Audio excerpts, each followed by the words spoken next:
Oke, baik. Selamat siang Bapak Ibu rekan-rekan semua. Terima kasih bisa hadir bersama dengan kita masih di Manufacturing Digital Hub. Di Manufacturing Digital Hub yang ada di area Manufacturing Indonesia. Nah, di dalam area Manufacturing Digital Hub ini banyak teman-teman penyedia teknologi, khususnya dari teknologi informasi yang menyajikan solusi dan produk mereka untuk bisa membantu terkait dengan smart manufacturing. Ini suatu hal yang sedang digalakan oleh pemerintah kita di Indonesia semenjak April 2018. Nah, yang menarik di Pameran Manufacturing Indonesia yang sudah diadakan lebih dari 30 tahun, dan kesempatan kali ini diberikan kesempatan bekerja sama dengan Aptiknas untuk bisa membuat satu area khusus, area Manufacturing Digital Hub. Dan kali ini cukup menarik karena kita kedatangan juga dua perusahaan dari mitra asosiasi, yaitu dari MYAIRA, ini dari Malaysia ya. Dan ini memang menarik, solusi-solusi yang dibawa juga oleh member dari MYAIRA. Siapa nanti MYAIRA dan juga nanti mungkin bisa dibantu dijelaskan oleh narasumber kita. Dan kali ini kita akan bersama membahas tentang satu tema menarik. Karena apa? Karena salah satu kendala ataupun salah satu hal kalau di Indonesia yang menjadi masalah terkait dengan industri 4.0 ya, atau smart manufacturing adalah SDM. So one of the problem in Indonesia related to the implementation of the industry 4.0 is the human factor ya. That's why I think this panel, this discussion will be interesting for you because kali ini kita akan bicara tentang satu skill yang sebetulnya memang pemerintah Indonesia, our government already know and they already have some strategy related to implementation of STEM ya. Jadi ini adalah satu hal yang menarik terkait dengan implementasi STEM. Dan langsung saja kita akan mendengarkan dari narasumber kita, Mr. Soo Ho Hock Meng, or Mr. Meng, dari from Audela Sehat dan Badan dari Malaysia, member dari MYAIRA, yang nanti akan membawakan bahannya Developing Your Minds ya. Jadi waktunya kita persilakan for Mr. Meng, your 20 minutes. After that we comes to the discussion. Go ahead. Terima kasih Pak Frankie. Terima kasih untuk peluang bicara tentang membangunkan pikiran muda. Bukan hanya satu masalah di Indonesia, ada masalah di beberapa negara juga, termasuk negara Malaysia. Tanggungjawab generasi kita ialah untuk mempersiapkan generasi muda untuk negara cerdas dan manufaktur cerdas. Yang there's a shortfall in terms of STEM education. Ada kekurangan dalam pendidikan STEM di negara-negara khusus di ASEAN. Yang kecuali mungkin negara Singapura dan mungkin negara China, tetapi selain dari itu semua negara ASEAN di kebelakangan tentang pendidikan STEM. Kenapa ini adalah paparan yang penting? Kerana untuk generasi muda, kalau mereka tidak siap dengan pendidikan STEM, mereka akan menjadi consumer, bukan creator. Dan itu agak penting kerana untuk pembangunan negara mereka harus siap untuk dengan pendidikan STEM. Yang setiap tahap perkembangan pikiran anak-anak berbeda dan setiap tahap itu agak penting. Adalah peranan pengasuh untuk menyediakan lingkungan pertumbuhan yang paling kondusif untuk memastikan keberhasilan anak sejak usia sedini mungkin. ini merupakan tanggungjawab yang agak berat dan harus beradaptasi kerana lingkungan lokal dan global berkembang dengan cepat. Masa kanak-kanak semakin pendek menjadi dampak dari internet dan sosmed. Rentang perhatian juga semakin pendek. Dan ini adalah pengaruh dari sosmed seperti TikTok. Sekarang perhatian mereka kurang dari 30 seconds, 30 detik. Dan ini menjadi agak susah untuk pendidik kerana mereka tidak ada perhatian yang cukup untuk pendidikan STEM. Ini adalah beberapa tahap perkembangan pikiran. Paparan ini bukan menjelaskan setiap tahapnya, hanya untuk menunjuk bahawa dari usia 1 tahun hingga usia 12 tahun, ini merupakan waktu yang penting untuk memperbangunkan pikiran mereka. Cek. Louder please. Maaf ya. So, yang sedang berlaku pada waktu ini ialah sindrom Aineni. Sindrom Aineni ialah sindrom yang ibu bapa menggunakan media.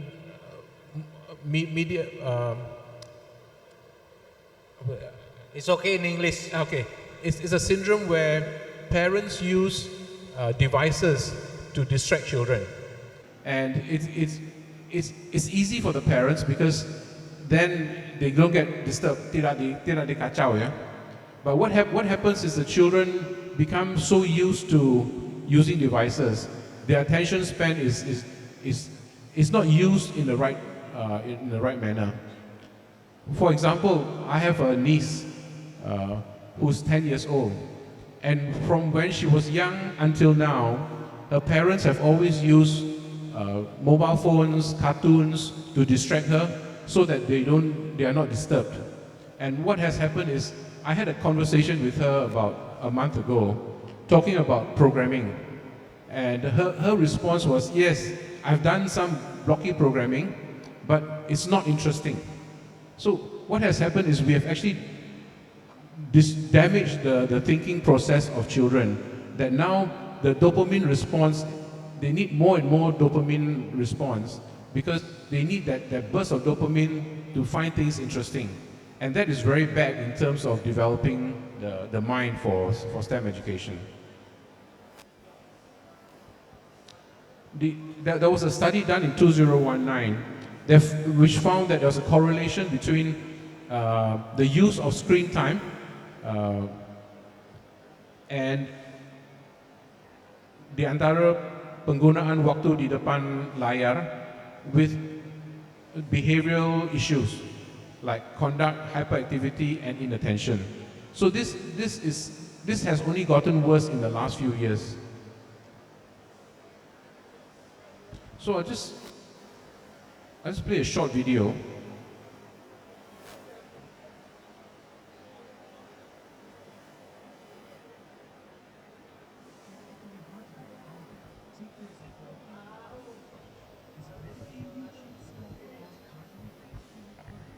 Can you hear?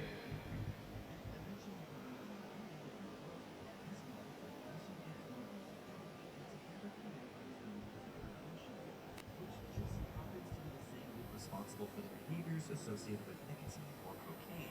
Our brains are hardwired to make us novelty-seeking, and this is why apps on our phones are designed to constantly provide us with new content, making them hard to put down. As a result, 93% of young people aged 18 to 29 report using their smartphone as a tool to avoid boredom, as opposed to other activities like reading a book or engaging with people around them. This has created a new term, nomophobia, the fear or anxiety of being without your phone.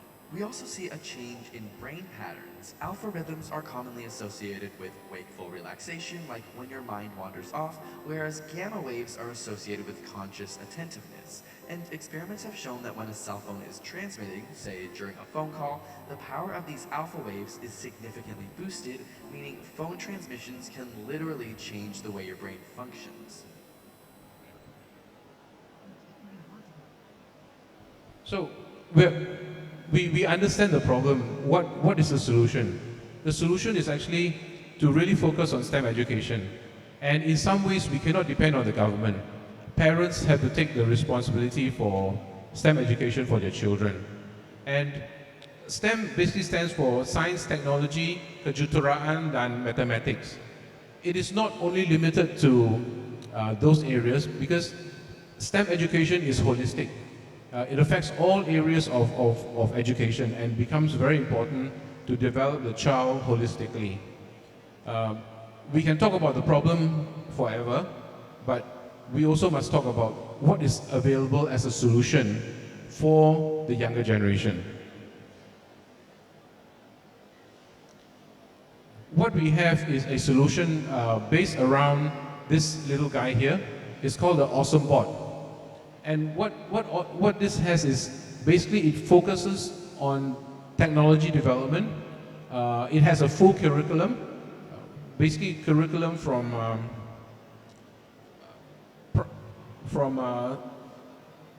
primary school, prasekolah, hingga sekolah tinggi. So at every stage there is a curriculum developed for every age. Right? It goes from basic to block programming, to utilization, pemanfaatan, customization, and then eventually it goes into full Python assembly language and full IoT development. So this spans the full age from 7 right up to above 12 years old, hingga sekolah tinggi. And this is a very well developed solution from Korea, dari Korea Selatan. This is the man who developed it, Hee Yong-jong, orang seperti K-drama actor ini. It is built around 3 devices: the Awesome Board, the Awesome Car, and the Awesome Block, which is the IoT solution. And what it does is it actually makes robotics fun. Robotics and programming makes it fun for the children. They can learn to assemble things themselves, so they get a hands-on. They can learn the programming from Blocky, and once they learn Blocky, what programming does is helps them think logically, so that they are ready for the next step. And then there are activities where they can develop more and more ideas, customized even for home use, right? It makes it relevant for their day-to-day life. So this is a basic introduction to what we have. We've got coding, and we have the robots, as well as we have the ability to control these devices using either mobile phones, computers, or even in a more advanced stage, to actually download the code into the robot, and then to be able to perform autonomously. So it becomes an autonomous robot.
This is just a quick snapshot of what they have done so far.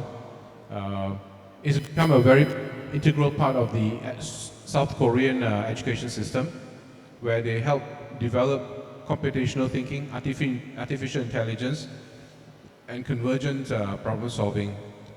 It's basically developed into 18 courses throughout South Korea right now. And this is the plan. The plan is to make it a global solution for STEM education. And it is actually a very conducive and very complete ecosystem for STEM education. It's just a quick snapshot of what is available. And that's my contact number and my email. Thank you. Thank you Mr. Meng. Jadi ini sangat menarik sekali ya Bapak Ibu rekan-rekan, karena STEM ini memang sebetulnya I think our government already know that the STEM is needed. They already put some curriculum in the current education. Especially now in Indonesia we have what we call the Merdeka curriculum. So the Merdeka curriculum has been established since last year, but only on specific grade, not all grade. But now this year, semua grade, all grade, they can customize their own curriculum. That's why we call it Curriculum Merdeka. So one of them is to put in the STEM education in the curriculum, sometimes in high school, elementary even, they can also put this education, ya. Nah, I think another thing also, Mr. Meng, that in Indonesia currently, for example, even the kindergarten kid can also play with the robot like this, yeah, with the robot like this. In elementary school, they already know the Scratch. I think you use the Scratch, right? Scratch programming. I already use the Scratch programming. But currently, I think since this robot sometimes they think expensive, they only able to push the Scratch into small board, yeah, small board with the LED. So only play the LED. But they also consider as a STEM. So I think number one is comes to the question, yeah. Who will fit to use this kind of STEM education? This fits the entire age from prasekolah right through to high school, because there are different other tahap-tahap yang berbeza untuk curriculumnya. So every year there is a different set of curriculum using the same robot and the car and the robot block. But each year there's a difference. So we will start with basic from very young, and then we go into Scratch programming, and then we go into utilization. So utilization means how to use it in day-to-day life. And then the next step should be customizing it for a particular purpose. So it could be autonomous dancing, for example, swarm behavior. So it build on using the building blocks from the previous curriculum to build up to the later stage.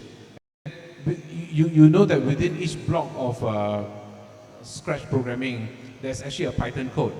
So it actually helps them to transfer from Scratch programming to Python code very fast, because now once they learn the logic, then the language comes naturally.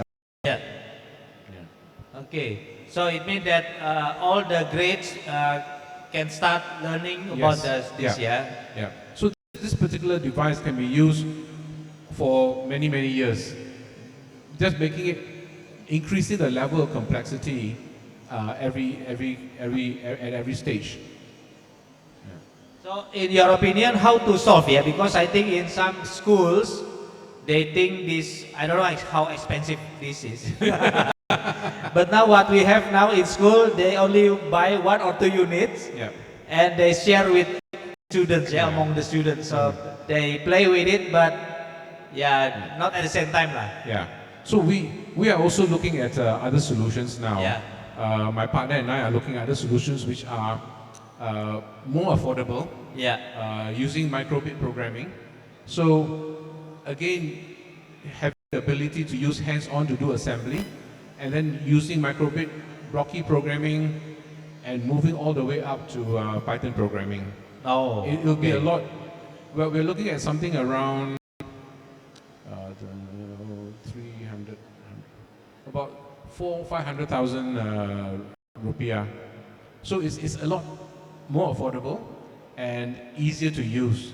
And what we can do is we can use it at a much later stage, because whatever they build on the previous curriculum, they can then adapt to Yes. this. Because if we move further up, there will be things like robotic arms as well. Because when you do Python programming, you can also do programming for robotic arms. Yeah. Yeah. Yeah. So that's a good thing ya. Jadi STEM programming ini perlu buat kita di Indonesia, dan mungkin salah satunya memang bentuknya adalah seperti robot-robot kecil seperti ini yang bisa digunakan mulai dari sekolah ya, bahkan dari yang paling kecil sekalipun. Karena menurut saya memang I think sometimes if you just do the scratch programming, but you cannot see the physical. Yeah. Yeah. That's right. Yeah. The most important in programming is to realize the programming. Yeah. To see the output. And the logic. Yes. Yeah. So if you can do programming, but if you don't see the output, then it becomes jadi percuma, yeah. Yeah. Because you cannot see whether it works or it doesn't work. You cannot see the real benefit of it. Whereas it's very important to have devices like this to see the outcome and then to learn from it. Because it's a feedback mechanism. Yeah. You plan, do, action, and then correct, right? Yeah. So that's very important. Oke. Ya. Oke, apakah ada pertanyaan dari audiens? Ya. Oke, jadi mungkin kita in summary, Mr. Meng, thank you for Thank you your very much, Prof. insight. So I think Indonesia will definitely need this kind of solution, but please consider how to solve the budget issue. Yeah. I met some Singaporean. Yeah. They also rent it. Yeah, the school just rent it. Yeah. But Indonesia, I don't know whether it will work or not. But there are some way that I think this kind of solution can work in Indonesian schools. Yeah. Yes. One of them is the schools paid.